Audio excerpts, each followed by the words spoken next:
You're listening to One Decision, the podcast that looks at the choices made that shape our world. I'm your host, Julia Macfarlane.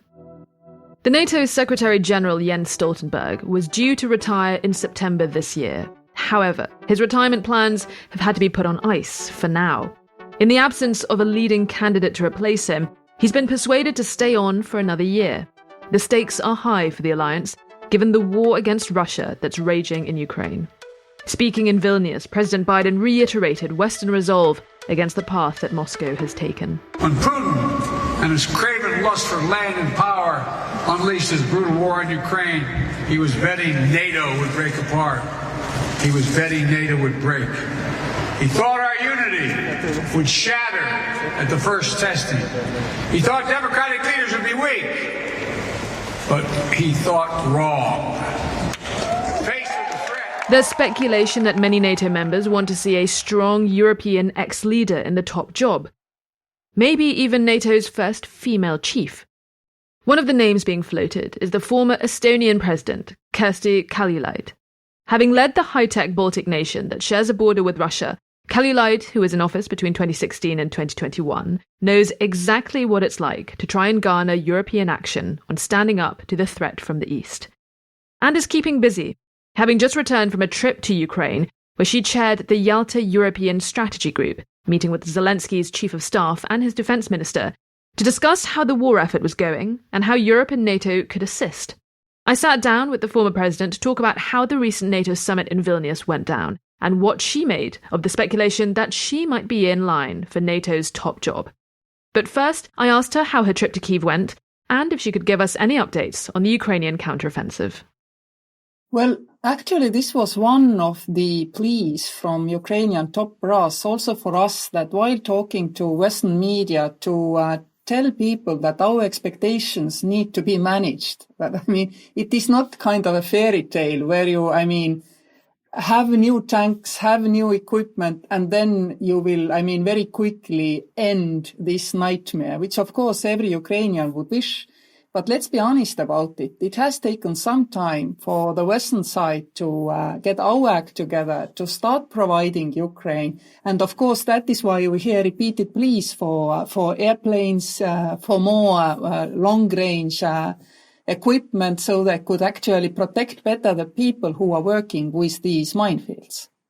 Of course, there is always this solution that, tanks are also pretty good things. Instead of giving 40 tanks, if you give 400 tanks and give it tomorrow, not, tank a day, then of course this would be better for Ukrainians. So if anybody anywhere in the world has anything in spare, then I think it should all be shipped to Ukraine.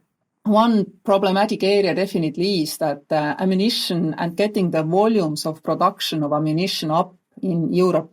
And I would really sincerely ask those governments who have resources and who have a serious military industry to come out of this kind of egg and chicken game where, producers are not producing because there are no government contracts and governments are saying just start producing. The contracts will follow. Of course, I also think that markets should not be shy in these conditions. And it seems they are. Considerably risk adverse, knowing what the conditions are. Who goes into production definitely can sell these things really quickly at any given time in the next decade, I'm afraid. But somehow we are stuck there. So I really hope that this kind of industry development will pick up in the autumn, because right now we haven't seen really the volumes growing. We are basically still at the producing for training levels, which is bad, I believe. I'm so pleased you brought that up, because that's something that we've discussed on our podcast quite recently. We spoke to a colleague of ours who works for a defense journal who talked to us exactly what you mentioned about how arms producers are hesitant, reluctant to ramp up production in order to meet the growing demand from Ukraine without government promises that that demand will continue to be there after the war, to ensure that they don't make losses on that upscaling of their production. We spoke to Admiral John Kirby last week, who said that the Biden administration is now in talks with the arms industry, arms manufacturers, about ramping up production. Can you tell us about what is happening in Europe with regards to that? Are there talks in Estonia with arms manufacturers, or is this something that NATO has to take the lead on and NATO member states to start bringing that conversation to their own domestic producers and their neighbours as well? Well, all this, of course, this discussion is going on. Estonia by itself is pretty small and we do not have considerable military industry. But if we also have to replenish our stocks and we know that all European countries need to replenish their stocks. In addition, freshly in Vilnius, it was now agreed that we don't not only rise our defense spending to 2%, but urgently rise it to 2%. Of course, I mean, one might laugh and industry might not feel secure enough simply because of these pleas, because we've heard these pleas so long time. But I believe that everybody now in Europe realizes that unless we predict rapid regime change in Russia, which nobody is predicting, then for a long foreseeable period now, this production will be needed. We are back to the times which remind us of the Cold War era times. So there is absolutely no doubt that these ammunitions, these tanks, these cannons, they will be needed, and not only by Ukrainian army, but also by the Western armies. Because if you are ramping up your defense spending, also thinking of German pledge, for example, European Union also has made a common pledge to produce ammunition for Ukraine. My question really is, what do you really need to do for industry to consider market conditions favorable? I mean, it is very hard to see.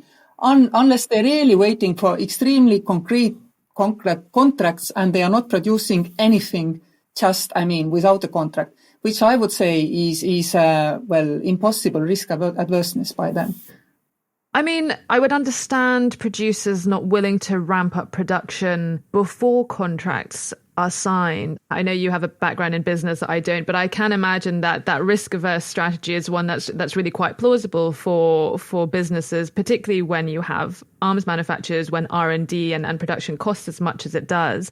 But what are the other issues? Because it can't just be all down to the arms industry not wanting to manufacture more weapons. I mean, what else can you see that may be one of the factors as to why this kind of shift in European defence attitude is not manifesting as fast as one might have thought, given that there is war in Europe once again? I mean, are there domestic considerations? You were president for a number of years. Was there, is it anti-war sentiment amongst domestic populations?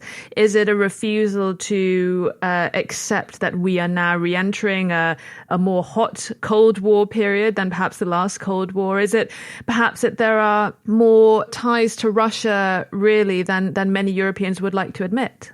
Well, I do not believe that European policymaking is any more influenced by important politicians joining ranks with Russian business, which might have been the case sometimes before this aggression. Right now, I am quite sure that this is not the case anymore. But indeed, I mean, myself, I am an economist who believes into markets. And if markets are telling me that they do not, go into production, that shows they do not yet believe that there is long-term demand for them. So the other way of looking at the problem is that the politicians really are not preparing themselves to really and seriously ramp up their defense capabilities, despite all the decisions at NATO, despite all the NATO's defense plans, which indeed resemble something which we had during the Cold War. So this is the other way of looking at it, that we have to keep convincing politicians in Western Europe that there is absolutely no other way than to actually build stronger armies to make sure that Russia, as it now is, does not miscalculate. And also, I feel more is at stake than Europe. I believe every totalitarian regime global is watching, is the free world at all capable, sticking to its democratic systems and nature, defending itself? Because, of course, people never want war. That is why democracies do not start wars. Only autocracies start wars because they do not have to ask for public opinions. But on the other hand, I mean, if we look, our public opinions are supportive of Ukraine, and of course, gradually the understanding grows that this situation is not negotiable, because if Ukraine ends the war, there is no more Ukraine. If Russia ends the war, then everything is over. It is so simple. And the free world just has to, defend itself also in Ukraine. Maybe it takes more time to come to this conclusion, which is very sad, because Ukrainians measure time in lost lives, not hours and weeks. So it is sad, but indeed it may be also that the political positions have not been clear enough, and markets are right at this given moment. I don't know, really. Nobody knows, I guess. You talk about the need to convince politicians to recognize the moment we're in right now, our defense priorities. Kurt Volker, who was the American envoy to Ukraine, he wrote recently after the Vilnius summit, he wrote in the Financial Times that NATO members do not seem to have grasped what Moscow's invasion means for European security. He goes on to say if Putin is not defeated in Ukraine, it will get worse. In his quest to rebuild the empire, he would next turn his gaze to Estonia, Latvia, Lithuania, and even Finland, all EU and NATO member states which were formerly part of the Russian Empire and which the alliance is obliged to protect. I mean, on the question of politics, why is it, do you think, that they perhaps, as Kurt Volker claims, some European NATO members have not grasped what Moscow's invasion means for European security? And obviously he goes on to outline, and we often outline, Baltic states and even Finland, and Sweden is also joining shortly. No one ever accuses the Baltic states of underestimating the threat from Russia. But as you point out, it's not just you're not safe if you don't share a border, and very correctly pointing out the incident in Salisbury in England. What is the reason for this? Why are some European nations still not even meeting the minimum defense spend of 2% for their defense budgets?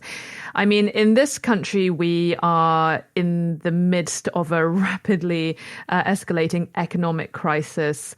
And in spite of that, the UK is still making a big deal of the war in Ukraine and taking European security very seriously. But it's not the same in other countries in Europe.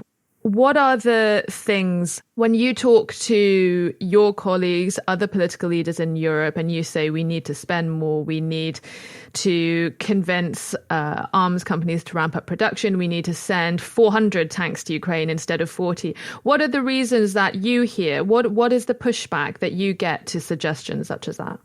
Well, first and foremost, of course, I do not very often speak unless I'm moderating some conference to politicians in office now. I mostly speak to those who have left office or sometimes in couloir, of course, those who are in office. And it seems to be just a certain level of inertia, just a certain level of feeling like, we have to at one stage come to negotiating table. It cannot be only military solution. We cannot isolate Russia.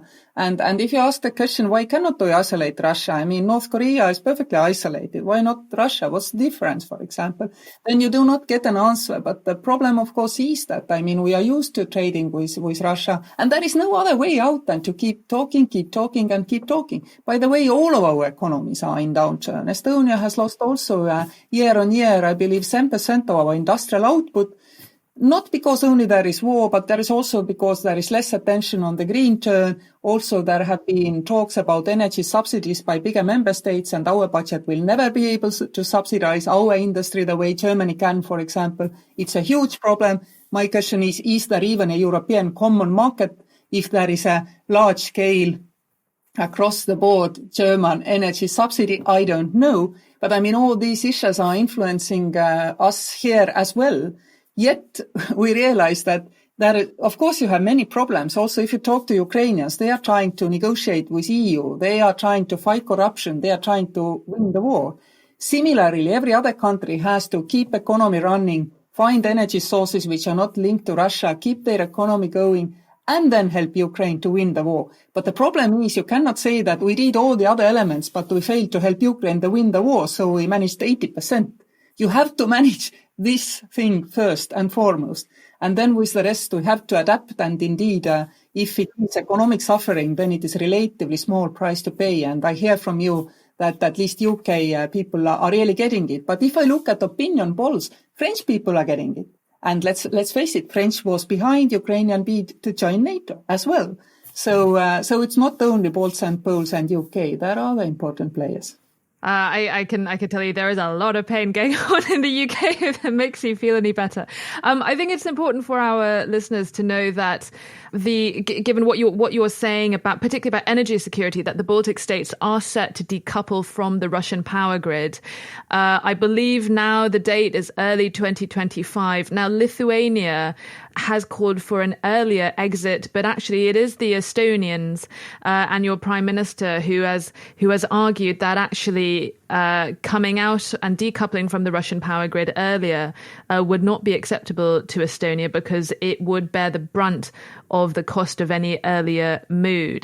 How is that debate in Estonia shaping up? Because Estonia is obviously, I think it's fair to say, is quite hawkish when it comes to the security threat from Russia and the need for NATO to beef up its eastern flank. That's been your position, I think, ever since the fall of the Iron Curtain. But with regards to practically, in a practical sense, decoupling yourselves from Russia, how is it difficult for you to do that? What are the alternatives to, for example, getting decoupling yourself in terms of energy security from Russia? Is the infrastructure there to allow you to do it without painful cost to your economy? Well, first and foremost, I know it's difficult to understand for an average listener, but we are not buying electricity from Russia. Neither Estonians, nor Latvians, nor Lithuanians, not Finnish. I mean, there was once upon a time, before the aggression, Lithuania had one line by which they bought, and Finns were buying electricity from Russia. Estonia didn't, Latvia did and didn't. There were moments when it did and moments when it didn't. Now nobody is buying electricity, but what we are part of the frequency holding area of Russia, which means that the guaranteed system frequency is, for Russian energy grid and the Baltic energy grid, the same. Now the decision is that we will close down our frequency holding connections to Russia, and we will be joining the UCTE, or Central European Frequency Holding Energy System. Right now, there is a trading cable towards that, which means that, we can sell energy from one area to another area, but there are converters in between, so that actually we are not part of the same frequency system. Now we will cut off ourselves from Russian grid, and then we will become part of the bigger grid. It is indeed true that we could, of course, leave. Let's imagine Russia just throws us out from its frequency area. We are far enough advanced in our decoupling process that we will be able to run the system, even the Baltic states alone, for a while. Baltic electricity grid is bigger than Irish system, for example, so you can run it. But the costs to keeping these systems going are higher. This is true. So if we have a roadmap by which we have planned to leave Russian grid and join the Central European grid, then if you do it quicker, it's simply indeed more expensive. And this is why Estonia and Latvia are asking, do we need to ourselves force the process? I said, we are ready in urgency to decouple if there is need tomorrow. But if there is no such need, then we feel we should stick to the plan. Of course, if finally there is an urgency, Russia starts playing around itself with the grid, which I'm sure it doesn't, because it really likes Estonians and Lithuanians arguing about this thing. So then we'd rather stick to the plan. And this is coming from me, from former manager one of Estonian cogeneration power plants, rather than a politician. This is the technical situation, and of course, political argument is always slightly different based on where one is. But just maybe this explanation helps to understand where Estonia is on this matter.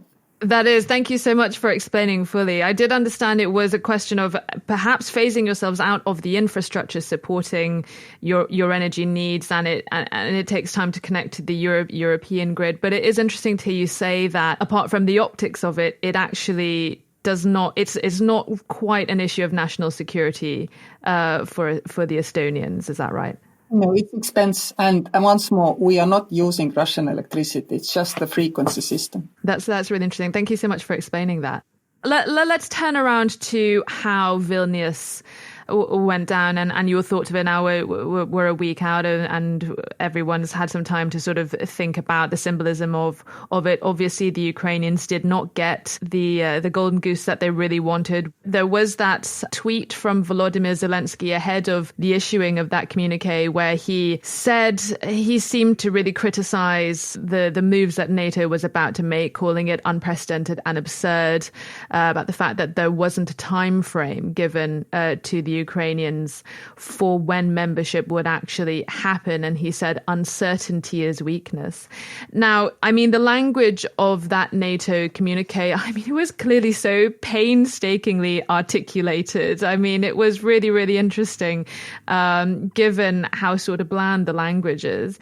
There's clearly unease in the alliance about when to admit Ukraine, given that it is currently in the middle of a war against Russia. And there's not likely to be any agreement on accession, even during a ceasefire or an indefinite ceasefire with Russia, given how Putin reinvaded Ukraine in 2022 as part of a war that had been simmering and frozen in some technical sense since 2014. I mean, do you think President Zelensky was being unrealistic about his expectations, perhaps even unreasonable? Well, I don't know what President Zelensky was thinking, and I also don't know what his information was at that time.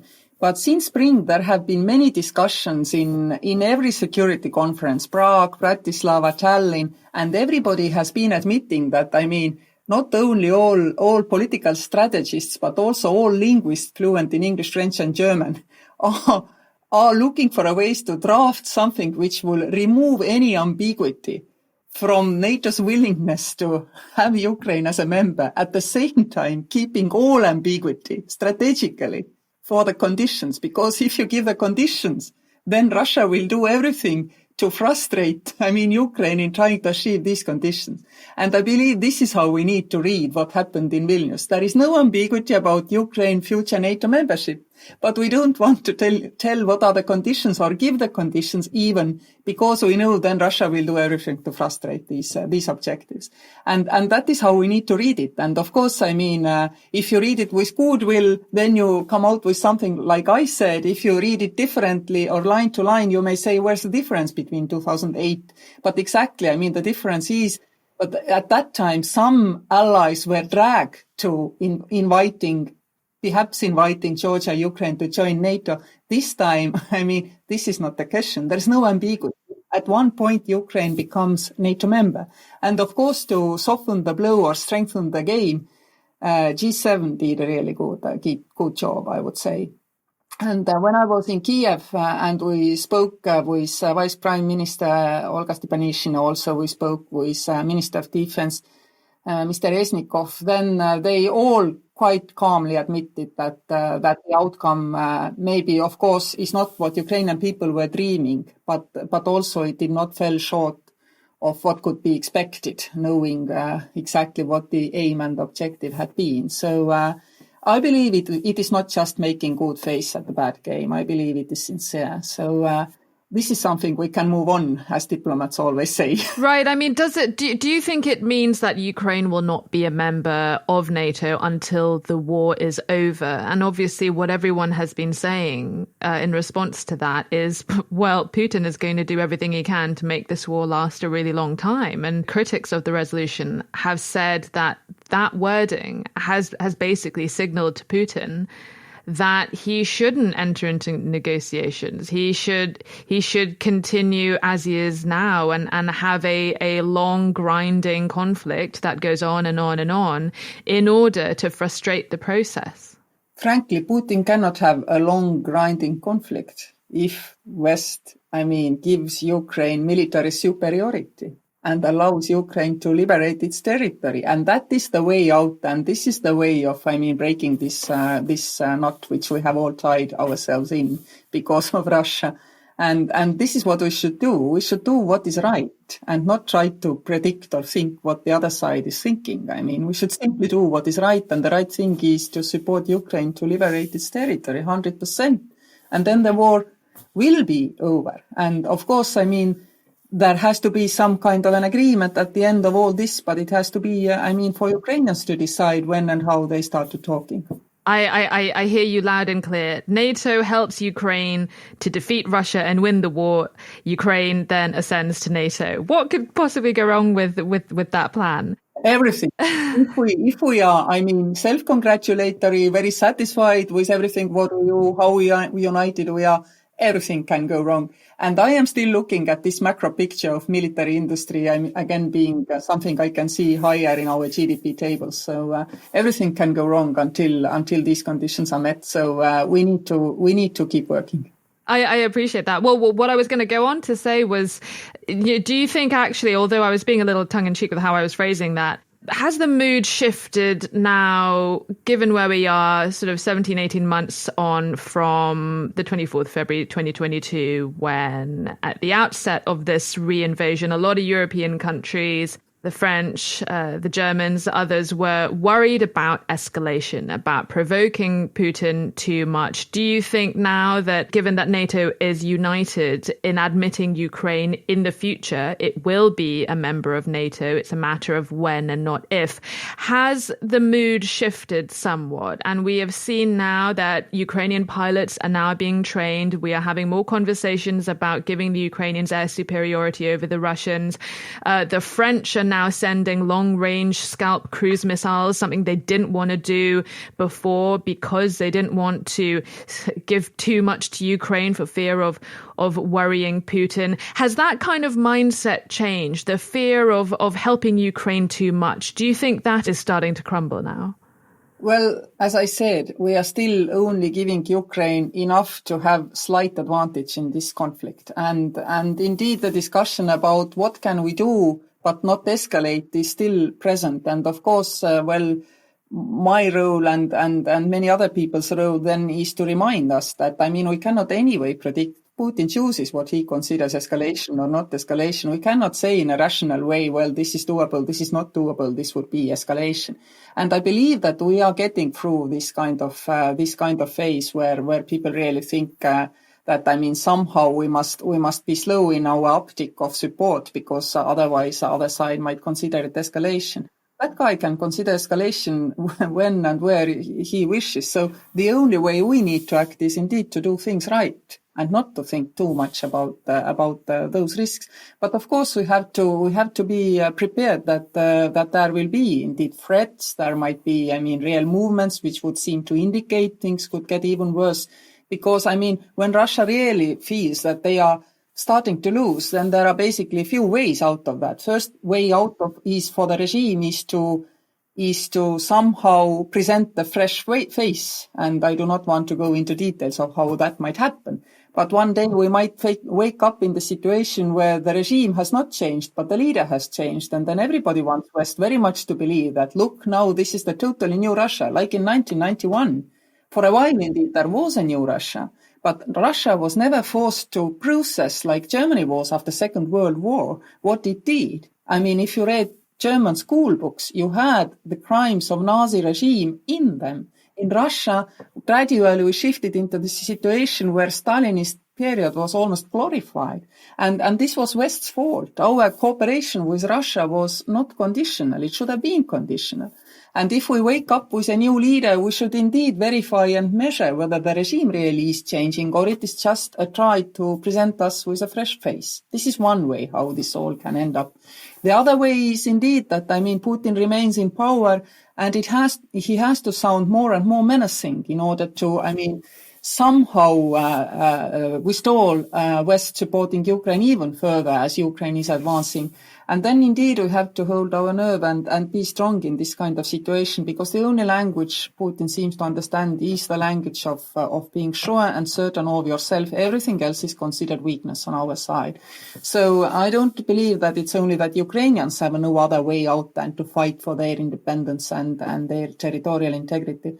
But also the collective West has no other way out than to stick together, stand out.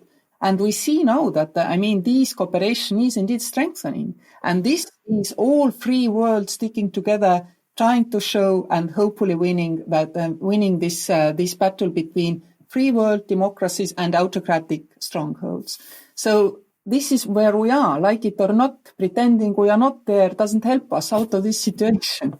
I appreciate that. You've been asked a few times about something you said in an interview a while ago, which was, let us admit that Europe cannot move faster than Germany and France.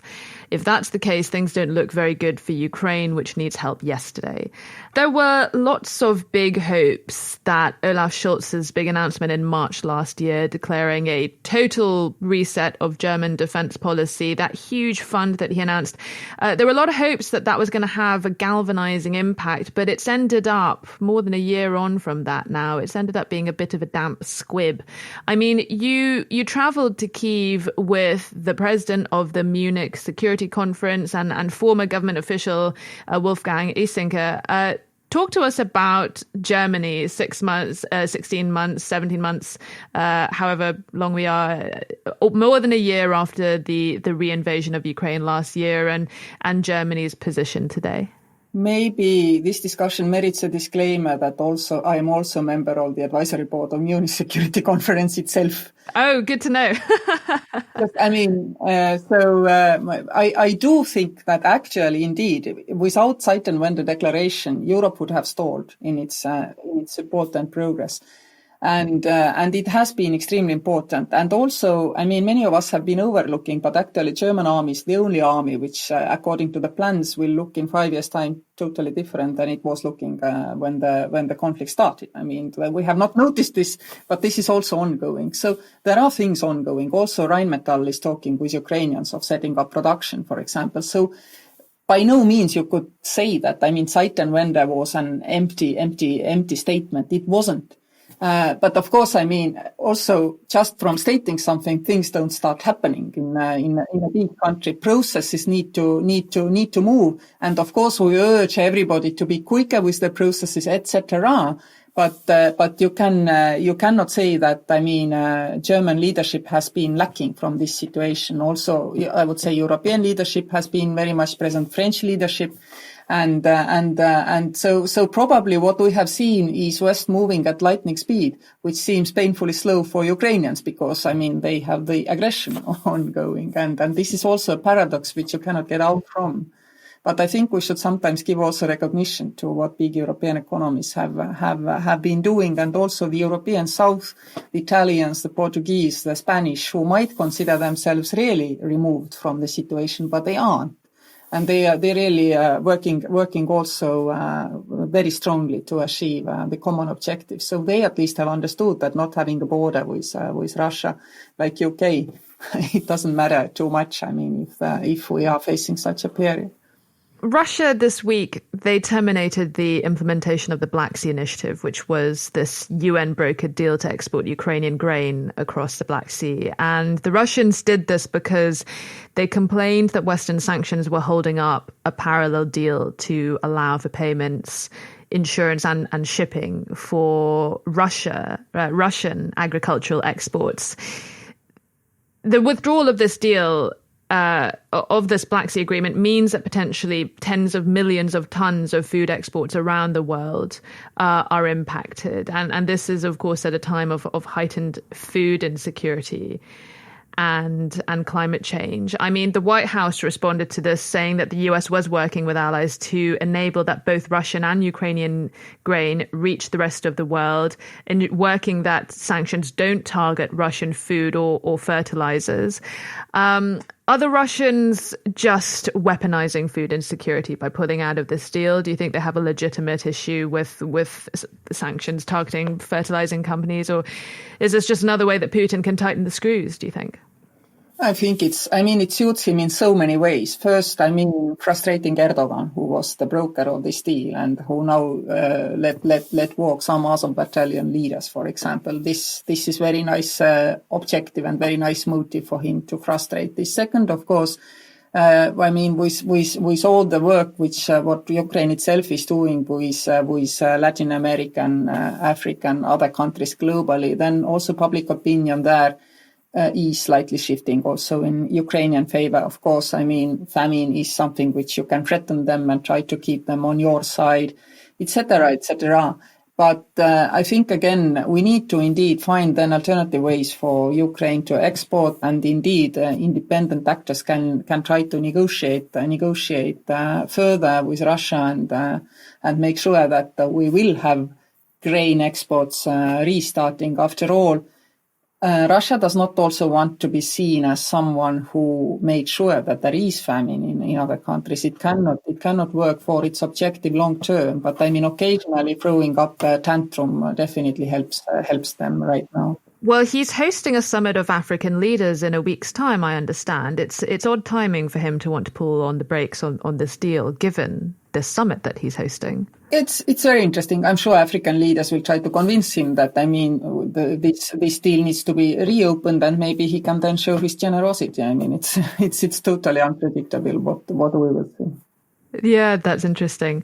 Kersti, can I ask you about Russian influence in Estonia? The Estonians, they recently expelled more than a dozen Russian embassy staffers. The Kremlin responded by kicking your ambassador out of Russia. That was their first ambassadorial expulsion in the year since they launched that re-invasion of Ukraine. Your Baltic neighbours showed solidarity by expelling Russian diplomats from their embassies as well. What is the Russian influence threat in Estonia? We talked last year to the former Prime Minister Taavi Rõivas, who told us that Estonia is very well vaccinated against Russian influence, as he put it, given your history and given the Soviet occupation of your country. But how does Russia try to mess with you these days, essentially? Well, first, we not only expelled diplomats, but also long-term staying permits have been revoked for some Russian citizens who have been, making propaganda for aggression in this country. Not very many, but few. But overall, I go quite often and talk also to our Russian community, and I believe that you have to approach this situation with understanding and a certain level of tenderness, because there are young people who, have grown up in free world and who, have had no reason particularly not to be proud of their Russian origin. And now it all has been taken away from them. They realize that their country, where their parents or grandparents came from, is doing horrible things. And sometimes they are facing at home the situation where their grandparents are refusing to see what is going on, what this aggression means. And they're really deeply torn. And it's sometimes painful to see people. So you cannot put all Russians in, or even all Russian speakers, because saying Russians is wrong. There are Ukrainians, Belarusians, Armenians, Azerbaijanis. These are people who moved here in the Soviet time. You cannot put them anyway in a single basket. I think that's really important to point out. There has been a debate in this country about how what the correct response is to Russian arts and culture, Russian performers, Russian artists, Russian athletes, Russian businesses. There are people in this country who are boycotting Russian concerts and, Russian musicians and things like that. There are people who are arguing, no, that's wrong. What are your thoughts on that? And is Europe losing this argument in some ways by putting all Russians in one box, as you say? As I said, I think we have to make distinction between those Russian-speaking people who have Estonian citizenship, 2 million in German. There must be some in UK. Who have been here long-term, settled here, and who have absolutely no kind of close links to Russia. They've not came from there during this aggression. For those who have now come during this aggression, And even those who are escaping the draft, some of them actually, or quite many of them actually, want this war to be won by aggressor, just not by their hands. So you have to make distinction between these two populations. I can only speak for the Russian-speaking people in my country who have been living here a long time, and I feel their pain. On the other hand, I do believe that, if we cannot say that, Russian sportsmen, Russian culture, that, we continue with them business as usual. Why their country is acting this way? Here I am of totally different mind. Like it or not, but we cannot continue cooperation as it was. And I can understand that the simple man on the bus thinks differently of Russian culture and Russians in general. But I always say probably it wasn't so easy to be German in Europe in 1949 or American in Japan in 1947.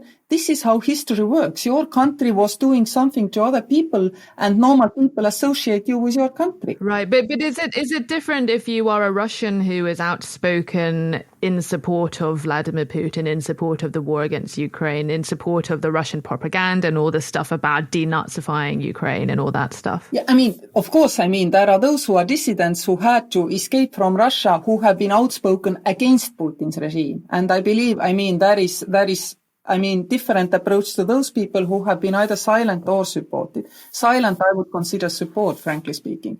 So it is all very convoluted, and there is no single way of saying there is Russia and Russian culture and Russians, how we treat them. I think you have to separate. In terms of the boycotting of Russians, Russian businesses, Russian cultural figures who are supportive of Putin in the war against Ukraine. And of course we do need to boycott them. Got it. Thank you. Now, poor old Jens Stoltenberg, who was probably ready for retirement, but has been prevented from doing so and has been sort of pushed into serving another year as a Secretary General of NATO. There's not a lot of clarity over who may take his place. I don't think it's any state secret that your name has been floated among possible contenders on who may be the next NATO Secretary General. Is it a job you would like to have?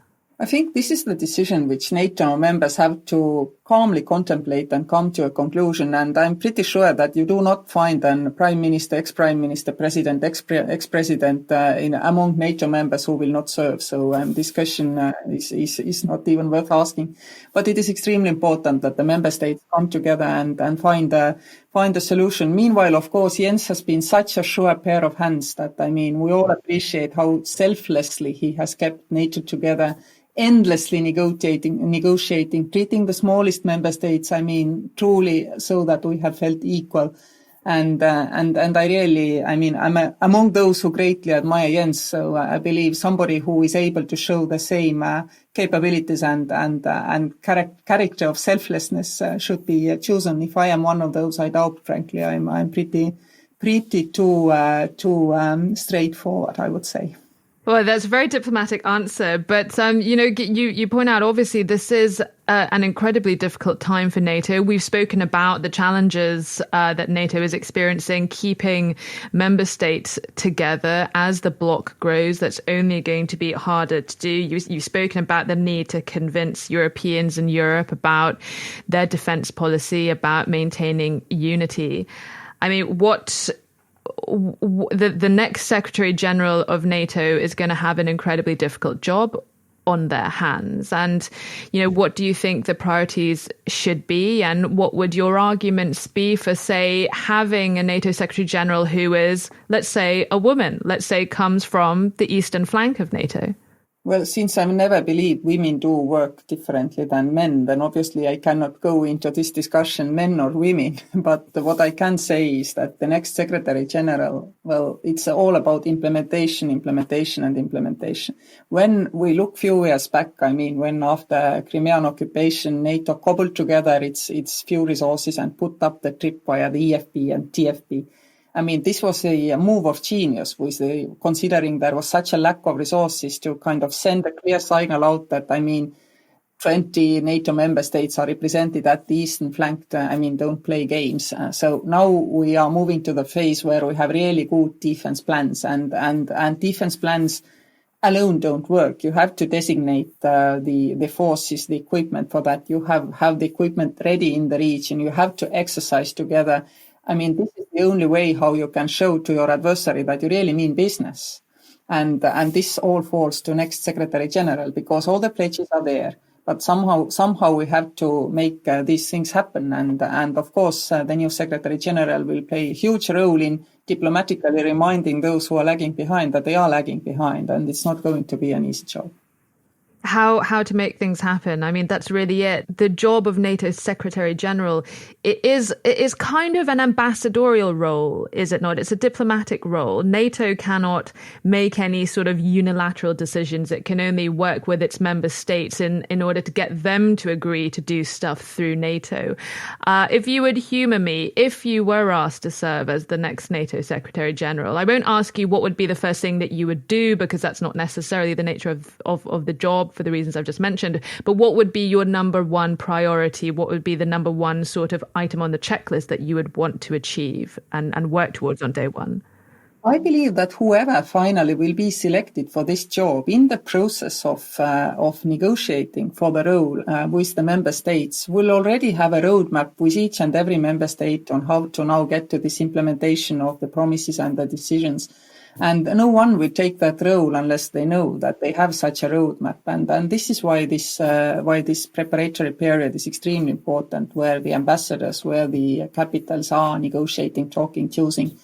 And this way, once whoever lands in the job, they will know what the roadmap is for them actually very well. Very, very mysterious answer. I'm not going to get anywhere with you on that question, I can see. It's been such a fascinating discussion. It's always a pleasure to hear from Estonia. So thank you so much for your time. Thank you. And thank you for taking interest. And indeed, let's keep helping Ukrainians as quickly as we can, because every day saved is 100 lives saved, probably. That's it for this week's episode of One Decision. We drop new episodes every Thursday. Like and subscribe so you never miss an episode. Drop us a line. Tell us your thoughts. What decisions have impacted you and where you live? You can write to us. Our email is onedecision@onedecisionpodcast.com. From me and the team, thank you for listening and see you next time.